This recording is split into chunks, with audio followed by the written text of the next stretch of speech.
नामदेव श्री नामदेव जी महाराष्ट्र के एक सुप्रसिद्ध संत थे। वे विट्ठल भगवान के बहुत बड़े भगत हुए हैं। उनका ध्यान सदा विट्ठल भगवान के दर्शन, भजन और कीर्तन में ही लगा रहता था। सांसारिक कार्यों में उनका जरा भी मन नहीं लगता था।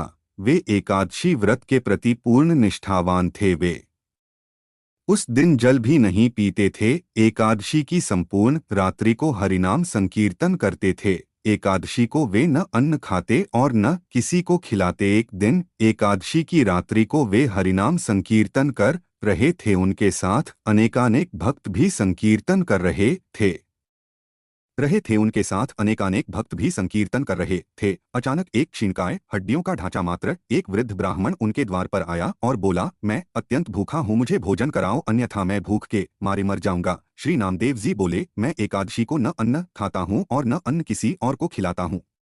अथ ब्राह्मण देवता, प्रातःकाल सूर्योदय का इंतजार करो, व्रत का पारण कर आपको भरपेट भोजन कराऊंगा। ब्राह्मण बोला, मुझे तो अभी ही भोजन चाहिए, मैं 120 वर्ष का बूढ़ा हूँ। एकादशी व्रत 8 वर्ष से लेकर 80 वर्ष तक के लोगों के लिए है। मैं भूख से मर जाऊंगा और तुमको ब्रह्मा हत्या का पाप लगेगा। श्री नामदेव जी ने कहा, ब्राह्मण देवता, चाहे कुछ भी हो जाए, मैं आपको भोजन नहीं करा सकता।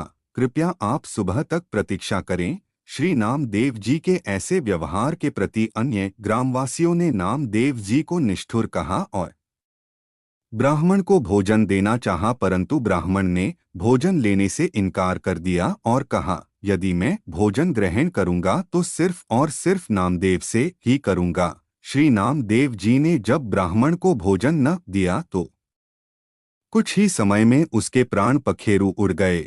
वहां उपस्थित सभी लोग श्री नामदेव जी के प्रति अपशब्द कहने लगे और उन्हें हत्यारा कहकर संबोधित करने लगे।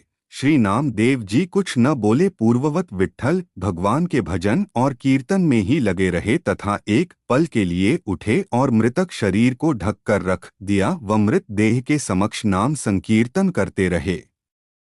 प्रातःकाल श्री नामदेव जी ने व्रत पारण किया और एक चिता बनवाई। स्वयं उस ब्राह्मण के पार्थिव शरीर को अपनी गोद में लेकर चिता पर बैठ गए।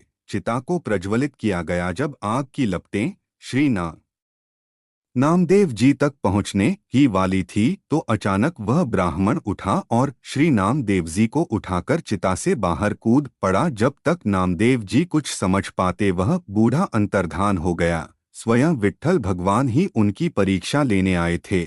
इस घटना को देखकर सब आश्चर्यचकित हो गए और श्री नामदेव जी की जय जयकार करने लगे। धन्य हैं श्री नामदेव जी। चित्त में प्रज्ञा का प्रकाश, ज्ञान का दीपक जले तभी ठाकुर जी का निराकार स्वरूप दिखाई देता है। भागवत श्रवण से चित्त रूपी दीपक जलाने का प्रयास मानव को करना चाहिए। मानव को अज्ञानता से लड़ा चाहिए।